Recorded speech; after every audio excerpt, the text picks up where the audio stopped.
नमस्कार, the red mic में आपका स्वागत है। मैं हूं संकेत उपाध्याय। जैसा कि आप जानते हैं कि इलेक्शन कमीशन ने जो जानकारी दी 10 दिन बाद दी, 11 दिन बाद दी, उसमें भी कुछ लोगों की शिकायत ये रही कि वो जानकारी अधूरी रह गई। अधूरी इस लिहाज से कि हमको परसेंटेज तो पता चल गया, पोलिंग परसेंटेज कि कितने लोगों ने परसेंट में वोट डाला, हमें ये नहीं मालूम कि एब्सोल्यूट फिगर क्या है, इसके पीछे की कहानी क्या है और ये मामला कैसे अब सुप्रीम कोर्ट पहुंच गया है। हमारे साथ हैं एडीआर के जगदीप चोखड़ साहब। आपका बहुत बहुत स्वागत द रेड माइक में सर। मैं सबसे पहले आपसे धन्यवाद। जानना चाहता हूं, मुख्य रूप से जगदीप जी, आपकी आपत्ति क्या है? देखिए, हमारी आपत्ति ये है कि परसेंटेजेस में डेटा जब दिया जाता है वो आप कैलकुलेट नहीं कर सकते जब तक आपके पास एब्सोल्यूट नंबर ना हो। तो एब्सोल्यूट नंबर का ना पता होने का तो सवाल नहीं पैदा होता जब परसेंटेज दिया गया है। तो परसेंटेज सिर्फ देने में दे के एब्सोल्यूट नंबर ना देने की कोई वजह समझ में नहीं आती। दूसरी प्रॉब्लम यह है कि शुरू में डेटा बताया जाता था कि पोलिंग परसेंटेज वो टर्नआउट वाली 60 या 61% है, या 60 या 61% है। 10-11 दिन बाद कहा जाता है कि वो 66% है। तो इतने दिन बाद इतनी ज्यादा ये बढ़ना बड़ी अजीब सी बात लगती है। और जो इलेक्शन कमीशन ने अभी चिट्ठी लिखी है कांग्रेस के प्रेसिडेंट को, उससे भी ये समझ में आता है कि वो बार बार कहते हैं कि फॉर्म 17C हमने राजनीतिक दलों के प्रतिनिधियों को या पोलिंग एजेंट्स को दे दिया है और उसमें जो लिख दिया है वो बिल्कुल ठीक है। लेकिन फिर ये भी कहते हैं कि वो P+1, P+2, P+3 यानी कि पोलिंग के 2-3 दिन बाद तक वो डेटा बदल सकता है। अगर वो बदल सकता है तो वो पहले ये कहने का क्या मतलब है कि ये डेटा कभी नहीं बदलेगा? ये तो सबसे पक्की बात है। तो अजीब अजीब सी बातें हो रही हैं और ये कहा जा रहा है कि पॉलिटिकल पार्टियों को ये फॉर्म 17C दे दिया जाता है, बस उसके अलावा कुछ करने की जरूरत नहीं है। भाई, कहीं कहीं राजनीति में और चुनाव में पॉलिटिकल पार्टियों ने ही तो ठेका नहीं लिया हुआ, नागरिकों का या मतदाताओं का भी थोड़ा सा उसके साथ ताल्लुक है। हमने 2019 के लोकसभा चुनाव के बाद एक पिटीशन सुप्रीम कोर्ट में की थी। ऐसी ही कुछ चीजें तब भी आई थी। वो अपनी वेबसाइट पे डेटा डालते थे और वो बदलता था हर दिन, और फिर वो बताया गया तो उन्होंने वेबसाइट पे डाटा डालना ही बंद कर दिया। तो हमने एक पिटीशन 2019 में की थी कि आप इलेक्शन के पोलिंग और काउंटिंग का एक रोबस्ट और ट्रांसपेरेंट तरीका बनाइए। रोबस्ट का मतलब उसमें कोई गड़बड़ होने की आशंका ना हो। ट्रांसपेरेंट का मतलब है वो जनता को पता लगे, वोटरों को पता लगे, सबको पता लगे। राजनीतिक दलों को बताने का क्या मतलब है? और उस पिटीशन में हमारी एक स्पेसिफिक प्रेयर थी कि फॉर्म 17C की कॉपी उसके इलेक्शन कमीशन की वेबसाइट पे लगाई जाए ताकि उसको कोई भी देख सके। तो वो 2019 से पिटीशन पेंडिंग थी, उस पे अभी हियरिंग हुई नहीं है। तो हमने ये कहा है कि क्योंकि अब ये मुद्दा दोबारा से पैदा हो गया है, तो उस पिटीशन में हमारी जो पहली प्रेयर थी कि फॉर्म 17C की कॉपी दी जाए पब्लिक को, उसको आप उस पे फैसला कर दीजिए कम से कम। सुप्रीम कोर्ट को ये कहा है। जगदीप जी, मैं आपसे ये जानना चाहता हूं कि देखिए, आपने बोला कि परसेंटेज तो तभी निकल सकता है अगर आपके पास पूरे आंकड़े हो, वरना आप परसेंटेज किस आधार पर निकाल रहे होंगे? तो इसका मतलब आंकड़े हैं, और 2019 में आंकड़े जो है ये सामने प्रस्तुत भी किए गए थे। मैं आपसे ये जानना चाहता हूं कि ये क्यों जरूरी हो जाता है इन आंकड़ों का जनता के सामने प्रस्तुत होना, अपार्ट फ्रॉम ट्रांसपेरेंसी? मेरी आवाज आ रही है आपको? जी जी, आपकी आवाज आ रही है। मैं ये कह रहा हूँ, ये क्यों जरूरी हो जाता है कि ये एब्सोल्यूट नंबर सामने आना? मैं समझ सकता हूँ कंसर्न अबाउट ट्रांसपेरेंसी कि जब कोई चीज है तो वो मुहैया कराइए, लेकिन उसके अलावा क्या कोई और आपके मन में है कि ये इससे ये नहीं, मिल जाएगा देखिए, तो ये पता लग जाएगा? नहीं नहीं, ऐसा कुछ नहीं है। लेकिन पहली बात तो जब ये परसेंटेज आप कैलकुलेट नहीं कर सकते नंबर के अलावा, तो इसलिए नंबर तो हैं।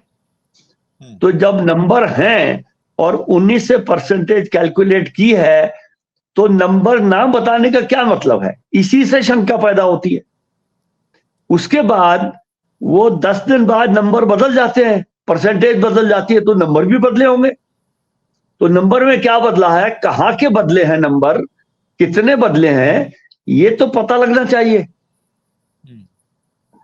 ये ये ट्रांसपेरेंसी, ये ये आप इसलिए ट्रांसपेरेंट जानना, जगदीप जी, ये आप इसलिए जानना चाहते हैं क्योंकि 6% की वृद्धि हुई है, तो ये समझने का हाँ प्रयास कि 6% कहां से हुआ, इसलिए। हाँ हाँ। और 2019 में भी जो वोट्स पोल्ड और वोट्स काउंटेड में फर्क था, तरह तरह के फर्क थे।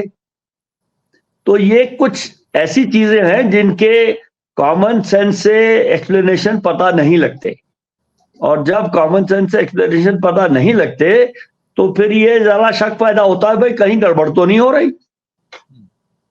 तो सिंपल बात है, जब परसेंटेज कैलकुलेट करने के लिए, मैं तीसरी दफा ये कह रहा हूं, टोटल नंबर के बिना परसेंटेज, तो परसेंटेज कोई आसमान से तो नहीं टपकती है। तो जो नंबर आपके पास है आप उसको क्यों नहीं पब्लिक करते? आई मीन ये, और फिर उसके साथ साथ नंबर बढ़ रहे हैं, परसेंटेज बढ़ रही है। मैं तो समझता हूं ये दोनों बातें अपने आप में शक पैदा करती हैं।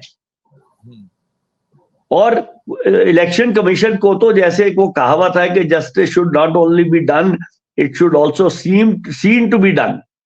तो इलेक्शन कमीशन को तो ऐसे काम करने चाहिए जिससे पता लगे कि इलेक्शन कमीशन कोई गलत काम नहीं कर रहा है, और ये दिखना चाहिए कि गलत काम नहीं कर रहा है। वो एसईसी जब काम करेगा कि टोटल नंबर नहीं बताएंगे, परसेंटेज बताएंगे, तो ये बड़ी अजीब सी बात है, इसका कोई समझ में आने की बात नहीं। और 2019 से पिटीशन पेंडिंग है जिसके बारे में इलेक्शन कमीशन को भी पता है, क्योंकि उसमें वो फर्स्ट रिस्पोंडेंट है। ये कोई नई बात नहीं है, लेकिन उसी बात पे इंसिस्ट किए जा रहे हैं, और कह रहे हैं अपनी चिट्ठी में कि हमने पार्टियों को दे दिया है, पार्टियों को रिप्रेजेंटेटिव को दे दिया है। अरे भाई, हर पार्टी हर कॉन्स्टिट्यूशन में तो इलेक्शन भी नहीं अटेंड करती, इलेक्शन में हिस्सा भी नहीं लेती। तो जहां इलेक्शन लड़ रहा है उसको ही बताया जाएगा, जनता का इसमें कोई दखल नहीं है। तो ये बड़ी अजीब सी एक सिचुएशन बन गई है कि इलेक्शन कमीशन इंफॉर्मेशन को प्रोटेक्ट कर रहा है, या दूसरे शब्दों में कहें जो कि अच्छा नहीं लगता, कि इंफॉर्मेशन को छिपा रहा है। तो भाई, छिपाई तो चीज तब जाती है जब कुछ छिपाने की बात हो।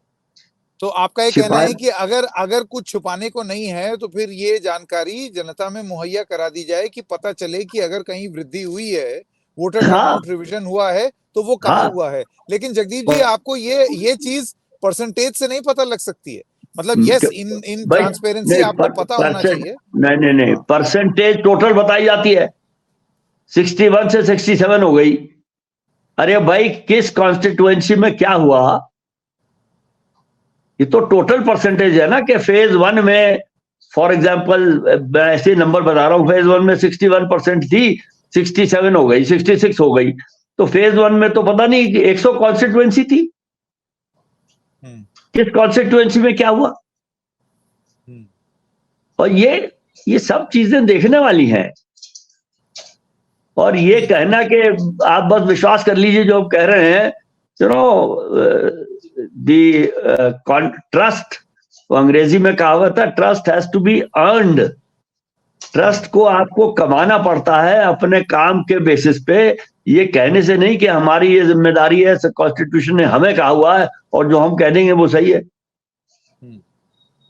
और Constitution, Election Commission is not only answerable to political parties, it is answerable to the Constitution of India. जी जगदीप जी, मैं बस ये समझना Constitution of India, it is answerable to the people of India.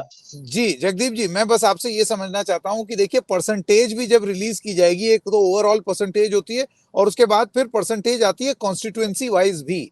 बहुत सारे वो भी नहीं आई ना, वो भी नहीं आई। वो तो सिर्फ टोटल परसेंटेज आई है जहां तक मुझे पता है। अगर आई हो और मुझे पता नहीं है तो मैं फिर I am not informed properly. जी, क्योंकि हम लोगों ने कई प्रोग्राम किए हैं जिसमें श्रेयस सरदेसाई जी जैसे, जो सीएसडीएस में भी काम कर चुके हैं, अब सर्वे रिसर्चर हैं, तो उन्होंने रिवाइज्ड वोटिंग परसेंटेज के हिसाब से अलग अलग कंस्टिट्यूएंसीज में कितना फर्क पड़ा उसका डेटा हमारे साथ मुहैया कराया था। हाउएवर नहीं, वो भी ये कहते हैं कि एब्सोल्यूट नंबर पता लगेगा तो उससे और भी बहुत सारी चीजें आपको टेबुलेशन नहीं, का नहीं, फॉर्मेट पता चल सकता है। जो मुहैया उन्होंने करवाया है वो उनका डेटा है कि कॉस्ट ये ईसीआई का डेटा है? वोटर वो टर्नआउट तो, ऐप यहां से। वो तो फिर ईसीआई का होना चाहिए। हम्म हम्म लेकिन टोटल नंबर बताने में दिक्कत क्या है भाई? ये है पॉइंट। हाँ, तो और अब आपकी फॉर्म हाँ 70C को पब्लिक कीजिए। हम्म, वो तो एक एक हार्ड कवर, वो तो यानी एक डॉक्यूमेंट है ना, कागज है, उसकी फोटो खींच के यार अपनी वेबसाइट पर डाल दीजिए। कोई इंटरप्रेटिंग डेटा करना कहीं, हम्म, ये कहने का कि हम पॉलिटिकल पार्टियों को दे रहे हैं बस उतना काफी है। वोट देने वालों का क्या हुआ? उनको इलेक्शन से कोई लेना देना नहीं है। सही बात है, सही बात है। हाँ? वोटर इंफॉर्मेशन, और स्पेशली जब आप ये कह रहे हैं कि ये पब्लिक डोमेन में थी 2019 में, जिसके तो आधार पहले पर थी, फिर बंद कर दी गई, हटानी लगानी बंद कर दी गई। ये तो इम्पोर्टेंट है। अब सुप्रीम हाँ, कोर्ट से आपकी क्या उम्मीद है कि वो इलेक्शन कमीशन को डायरेक्ट करें कि ये डेटा दें, तो उम्मीद तो ये यही है। जानकारी दें? अगर उम्मीद ना होती तो क्यों जाते सुप्रीम कोर्ट के पास? बहुत बढ़िया। जगदीप जी बहुत बहुत धन्यवाद हमें समय देने के लिए। तो सुप्रीम कोर्ट से आप ये उम्मीद कर रहे हैं कि जो टोटल डेटा है, ना केवल वोट प्रतिशत, लेकिन वोट कितने पड़े, इतने लाख, हाँ, इतने लाख, इतने लाख, इतने हजार, ऐसे करके जो संख्या हाँ, होती है, हाँ। उसकी जानकारी आप कहते हैं जनता के सामने आनी बहुत जरूरी है। और इसमें खेद ये है कि हर चीज के लिए सुप्रीम कोर्ट से कहलवाने की जरूरत क्यों होनी चाहिए? ये बड़े अफसोस की बात है। जी बिल्कुल। हाँ, बहुत बहुत धन्यवाद जगदीप चोखर जी, हमें वक्त देने के लिए और बताने के लिए कि आप क्या सोचते हैं। Thank thank you, you very much. Thank you.